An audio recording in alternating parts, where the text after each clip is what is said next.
Rangers win a series, drop a series. This is the Roundup.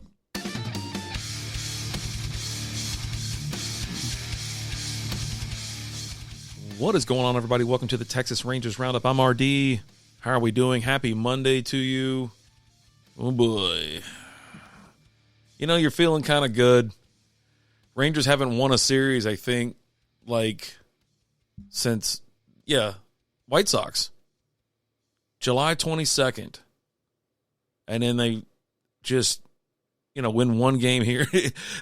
Actually, I take it back. After they swept the White Sox, they got swept by the Blue Jays. And then they haven't won a series since until the Pirates. August 19th. Like a week or so ago. Actually, a week ago, yeah. And then, boom. Have a chance. They'd start off great against the Guardians, and it just falls off. The wheels just fall completely off. I was trying to watch the game yesterday while I was at we were at a fantasy draft, friends of ours. But, I'm not even going to look at the Pirates one. I really should because, they actually won 2 of the 3 games. But, let's keep it more recent. I have been out of town, so that's just stuff piling up. I moved into another room, yada, yada. I've got nothing but excuses. But let's get into it. All right, game 1. Rangers are up in Cleveland, take on the Guardians. Hey, guess what? They get the win. 5-3, right? Rangers score 5 runs on 10 hits, and they have an error. Guardians, 3 runs on 7 hits, and they had an error as well. Eovaldi gets the win. He's now 9-7 with a 3.79 ERA. BB gets the loss. He's 10-6 with a 3.46 ERA. Yates gets his 23rd save of the season, 1.28 ERA. All right. Rangers come out smoking hot. Score 4 in the top of the second. Guardians counter with 1 in the second, 1 in the third, 1 in the fourth. Rangers put up 1 more in the 7th, and that's it. That's your ball game. So, pretty solid outing. They score 5 runs, get some hits. That's nothing to shake your head at, or shake your head at, wave your head at. I don't know. But anyways, your player of the game, fan and MLB vote, Mr. Seager. 2 for 4, had a double, walk. It's great, right? Good. Great. It's glad to see him back. Actually, something happened yesterday. We'll talk about that. Your top performers, Eovaldi, he gets the win through 6 innings, gave up 7 hits, 3 earned runs, and had 5 strikeouts. Seager, as I mentioned, he went 2 for 4, double, walk, 2 RBIs. Nathaniel Lowe went 3 for 4, had a run. So, nice stuff right there, right? Team comparison, no homers in this game. Now, Rangers put up had 13 total bases versus the Guardians 8. Guardians led with 2 stolen bases versus the Rangers 1. Both teams left 7 on, and both had an error. So, it's not terrible. It's all right. I don't know why I'm so down.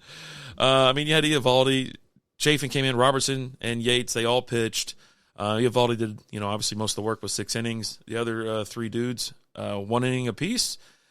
Got the job done, closed out this game, got the dub, and that's what you want. That's what you need, right?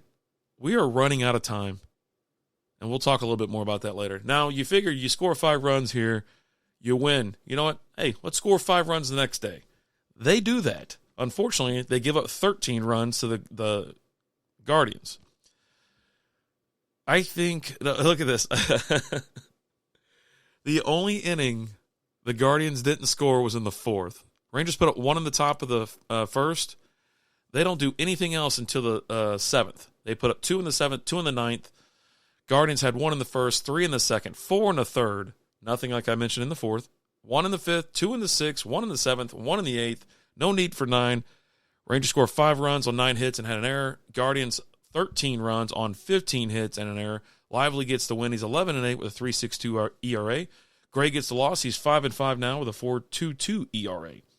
So, obviously, player of the game, top performers, they're all Guardians. You're talking, they had 4 home runs in this game. Rangers had none. 31 total bases. 31 compared to the Rangers 12. The Guardians had the only stolen base as well. Rangers did lead they led with the left on base 6-5 and 1 error. Man, I'm really off today. It's been a while. It's been a long season, too. And I've been trying to hold on. But you have to understand, the Guardians are not a bad team anyways. They're first in the AL Central. So, there's, you know what I'm saying? Like, it's a tough matchup. I said it was going to be a tough matchup. it is what it is, right? So you're like, okay, let's bounce back. Let's see what happens. And they fall flat. Yeah, it was a fun game to watch for the most part. And Rangers lose 2-4. Rangers score 2 runs on 4 hits. They had 2 errors. One of them was a pickoff error by Leclerc. He threw it right into the runner. Guardians 4 runs on 5 hits and 1 error. Boyd gets the win. He's 1-0 with a 2.70 ERA. Bradford gets the loss. He's 4-2 with a 3.31 ERA. Clace gets the win or a save. 38 of the year, 0.60 ERA. Now your top performers, your player of the game was Boyd. He's your top performer as well. He got the win through 6 innings, gave up 3 hits, 1 earned run, had 4 strikeouts. Bradford, he threw 6 innings, gave up 3 hits, 1 earned run, and had 3 strikeouts. Fry was your third player of the game here. 1 for 3, had a homer, a walk, RBI, and a run. There was 3 homers in this game. Guardians had 2 of them. Rangers had 1. Total bases, Guardians 11 versus 8 for the Rangers. All 3 stolen bases were by the Guardians, and both teams left 4 runners on. As I mentioned, there were 3 errors, 2 by the Rangers, 1 by the Guardians. So, Seager hit a homer. This is after he got hit. If you were watching the game, they were pitching him high and in all night. And he swings at that, yes. He does. He swings at it, and he went to swing. Ball keeps traveling in, hits him right on the hands, right on the fingers. And I was like, oh my God, I almost fell to the ground where I was. It looked so painful.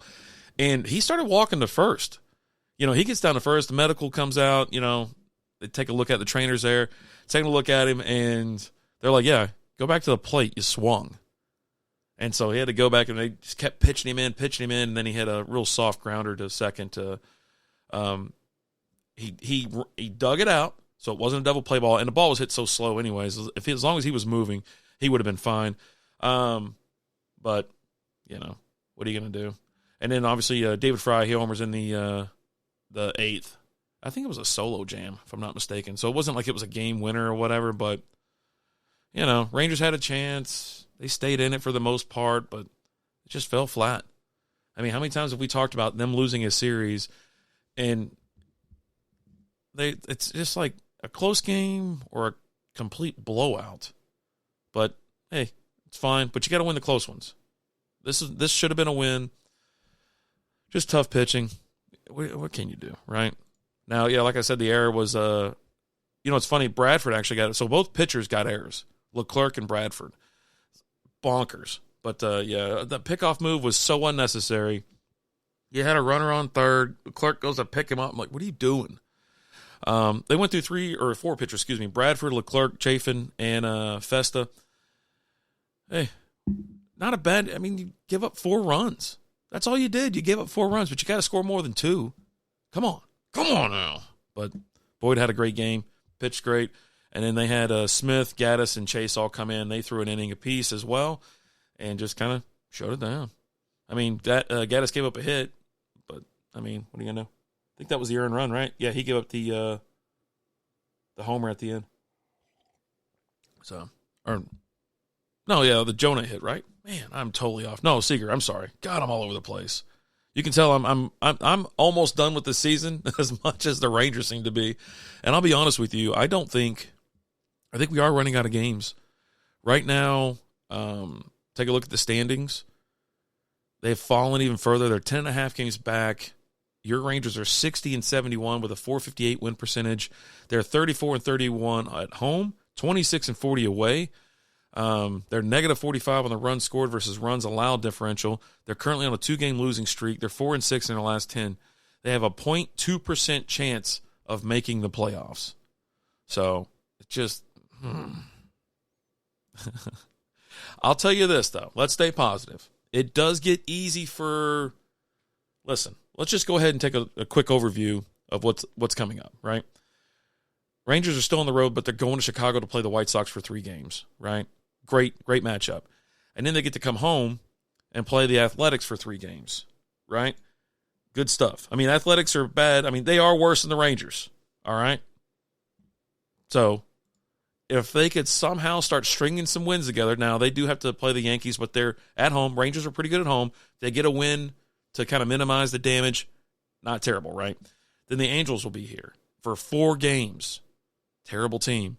Terrible team. Now, you do have a slight hiccup because you got to travel to play the Diamondbacks, but it's only for 2 games. And then you got to wrestle with the Mariners for 4 games in Seattle to finish out September. Oh, not finish out September, excuse me. Yeah. Got the Jays at home. Mariners again. They're slipping. Then you got the Athletics for 3 games. You're on the road. It sucks, I know. But 3 games there, 3 games in L.A. I'm not saying it's over because we haven't reached that point yet. But the caliber, you're really only playing the Yankees, the Diamondbacks, the Blue Jays for some reason always have, they're always decent, even though they're sub 500. But there is a chance. And with that, we're getting a pitcher back. DeGrom, he actually made his, he was pitching over there in Frisco. So he made his first professional appearance since April 28, 2023. He was over there Double-A at Frisco with the Rough Riders on assignment on August 22nd. He pitched 2 innings for the Rough Riders, allowing a double and a single that led to a run, but fanning 3 on 29 pitchers. I don't know why I said pitchers. Bochy said that DeGrom is estimated to throw about 3 more rehab outings with an increased pitch each time out. His next scheduled start is tomorrow with AAA Round Rock. So there you go. Come on now. He's going to be back. He should be back. Spores is supposed to be back any day now. We'll see what happens. He had a 15-day setback, essentially. What are you going to do? But, yeah, he's got right shoulder fatigue. And then Scherzer, they kind of put him on the shelf. They're kind of, I think, checking to kind of see if they're even going to make a run at the playoffs or make a run to even get into wild card standings. In the wild card playoff. Yeah. I don't know why I'm saying standings. I'm losing my mind. And like I mentioned before, Evan Carter, he ain't come back till 2025. He's done. He's been shut down. So I think you get DeGrom back, and he's pitching pretty well. Buddy, I'm telling you, the rest of the season, with the exception of the Diamondbacks and the Yankees, is very favorable for the Rangers. All the other teams have got sub 500 records. I think Athletics side, they're above 500, right? Yeah, they're still no. I'm thinking of the Mariners. Mariners are right now teetering at 500. They're at 504. They're in second place right now. They're 4.5 games back on the Astros. So this is the time to get up, get going. I was hanging out yesterday with my pals, and they were all just down. They're like, it's over. It's over. I'm like, it's not over. I go, take a look at the schedule. When you take a game from Cleveland in their house, and then, you get blown out the next day. But the next game is close. The Guardians are good. The Rangers could seriously go on a, 5-game winning streak here. Win 5 out of 6. Win 5 games. They'll probably lose the last one to the Athletics, but they could go back-to-back sweeps. It's possible. It is. So, let's get DeGrom back. Let's get Spores, hopefully returns. Scherzer. And then look at that starting lineup again. The bats can get hot. They got hot last year. I'm trying to let's stay positive, okay? Can we stay positive? All right, real quick for the probable pitchers. You don't have a game tonight. You have games on Tuesday, Wednesday, Thursday, Friday, and Saturday. So for the White Sox, right now, they have Andrew Heaney making the start. He's 4-13 with a 4.04 ERA. His ERA does not match his record, I'll tell you that. He's got 131 strikeouts. He's a lefty going up against a lefty, Garrett Crochet, whatever you want to call him. 6'9", with a 3.64 ERA with 180 strikeouts. So he's not terrible. He can get you out. No one's listed for the Wednesday game yet. It's at 7:10 as the same as the Tuesday game for the Rangers, but they do have Chris Flexen, a righty. He's 2-12 with a 5.34 ERA and 90 strikeouts. And then Wednesday, Eovaldi's going to hit it. Thursday, August 29th at 1:10 p.m. Central Time. Eovaldi's 9-7 this year with 3.79 ERA, 128 strikeouts. Going up against Kai Busch, 0-3, 5.60 ERA. Okay? Listen, it's awesome. It's awesome. And I hope to hop back on because I should be at home on Thursday, give you a little weekend preview of the A's as well. I say it every week, and then some days I just can't do it. But, hey, it's getting close, man. I can feel it. I don't know if it's the coffee flowing through me. That's like I'm all wired up. But, listen, there is a chance. I know that .2 is just a real daunting thing, but the lineup is so optimal, or the schedule is so optimal right now, where they could just go on a run. And we'll talk wild card standings, I think, this Thursday, if not on Sunday. Hope you all have a wonderful week. Enjoy yourself. And how about let's go Rangers? Let's go Rangers! Let's go Rangers! Let's go Rangers! Thanks for listening to the Roundup.